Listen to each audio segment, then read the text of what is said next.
تحدي المحترفين معايا النهارده. هنعمل بقى ملك السفرة المصرية المبروم يا جماعة. هنعمله بطريقة سهلة، وكمان لو ما عندكيش حلة مبروم هتعمليه ازاي معايا في الفيديو ده. هنعرف كل خطواته من الألف للياء. أول حاجة عندي البطاية الجميلة هنسويها دلوقتي مع كوباية من الرز. عندي بصلاية صغيرة متقطعة، وكمان معلقة صغيرة من الكمون، الفلفل الأسمر، الكركم، ومعلقة صغيرة من السمنة، وشوية كده من الملح. أخلط كل المكونات كده مع بعض. احشي بقى عندي البطه الجميله دي يا جماعه من كل جنب. عندي الوراك كده بفتح تحت الجلد واحشيها كويس جدا معايا، علشان الرز ده بالخلطه الجميله دي بتدي نكهه مميزه جدا للحم البطه معايا.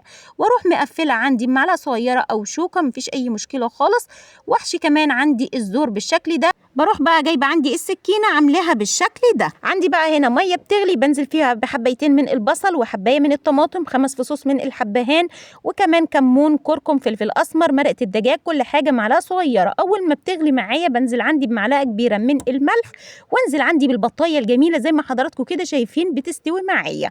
هنا بقى الخطوه اللي بعد كده بجيب عندي كيلو دقيق افرده معايا، وواحده واحده يا جماعه بنزل بالميه ما شاء الله. وكل ما بنزل بالميه كده بعمل الدقيق بايدي كده ما شاء الله. اللهم بارك، بكل سهوله جدا، ما بتضغطيش جامد على الدقيق علشان يطلع مفلفل معاكي وكويس جدا ما شاء الله. ادي هنا بقى انا هنا استخدمت نص كوب من الميه زي ما حضراتكم كده شايفين. وبعد كده بقى علشان نظبط معانا المبروم هنحطه عندنا في الكبه يا جماعه، بيبقى خطير جدا لما بيستوي، حاجه روعه اللهم بارك. شايفين حضراتكم خطوه سهله وبسيطه جدا، ومش تقلقي منك لو يعني خايفه ان هو يعجن معاكي، لا مفيش اي مشكله خالص. هنا بقى هنعبي عندنا في الكبه كده ونفرمه كده فرمتين معايا، نخلص كل الكميه زي ما حضراتكم كده شايفين. ادي حضراتكم انا هنا بقى حطيته عندي في الطبق زي ما انتم شايفين كده، بقى خليط رملي جدا ما شاء الله. الخطوة بقى اللي بعد كده بجهز عندي شاشة بيضة علشان احط فيها خليط الدقيق الخطير ده.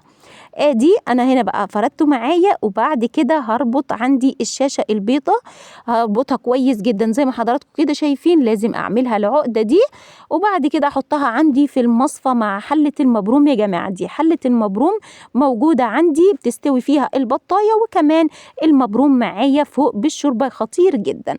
كل شوية والتانية بقى بعد 5 دقايق افك عندي الشاشة معايا، واقلب بقى كده المبروم كويس جدا، واروح مغطياه بالشكل ده. بعد ما استوى معايا لمدة نص ساعة، بعد كده بقى بجيب عندي كوبايتين صغيرين من الشوربة، وانزل عندي في المبروم معايا في حلة تانية خالص، وانزل واحدة واحدة كده بالشوربة. انا هنا استخدمت 3 كوبايات كبار من الشوربة معايا، واقلبهم كويس جدا. بعد بقى ما المبروم يسخن معايا كده مع الشوربة ويديكي طعم الشوربة ونكهتها، بروح بقى فرداه عندي في الشاشة مع معلقة كمان من السمنة البلدي يا جماعة، سيحها عليه واروح حطها عندي في الشاشة يكمل كمان ربع ساعة كمان من السوا. بيطلع خطير جدا. وادي كمان احلى بطاية استوت معايا وحمرناها. فعلا هو ملك السفرة المصرية. اتمنى بقى تكتبوا لي في التعليقات هل بتحبوه بالشوربة ولا بالسكر ولا باللبن. اتمنى حضراتكم تجربوه، والسلام عليكم ورحمة الله وبركاته.